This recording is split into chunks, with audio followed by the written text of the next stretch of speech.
Proceed.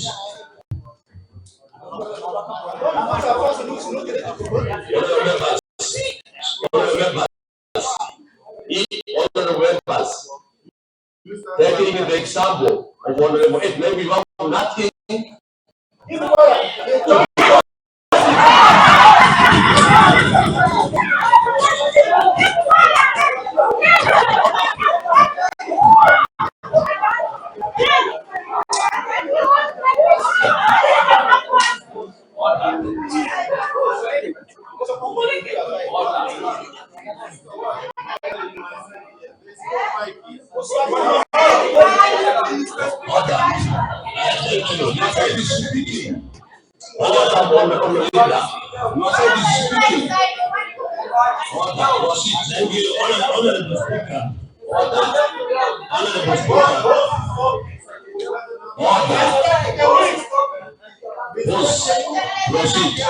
Honorable Speaker, sorry, session you are having this morning. This is what happens when people have no facts of impeachment. I want to give a point of information, Honorable Speaker. Regarding standing order, I'm informing Honorable Moracha and Honorable Relax, Honorable Speaker. Honorable Speaker, can you control me from the legal majority?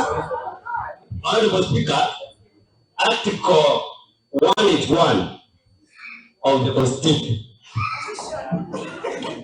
Honorable Speaker, Section 33 of our County Governments Act. Honorable Speaker, our standing order number 6, Honorable Speaker. All those outline the procedure of moving a governor, and the same procedure applies in moving a deputy governor, Honorable Speaker.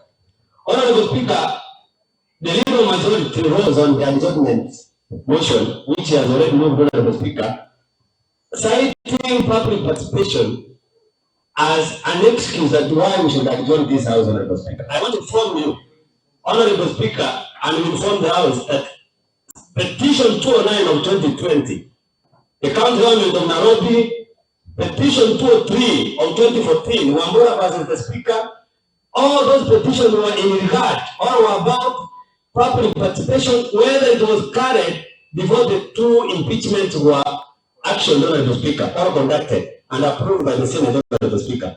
The highest court of this land, Honorable Speaker, the Supreme Court, ruled that indeed public participation is important, but it does not apply when it comes to impeachment process, Honorable Speaker.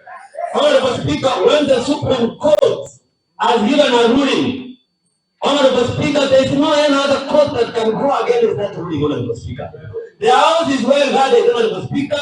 Honorable Maraja knows as the business, as the legal majority is going to lose terribly on this motion, Honorable Speaker.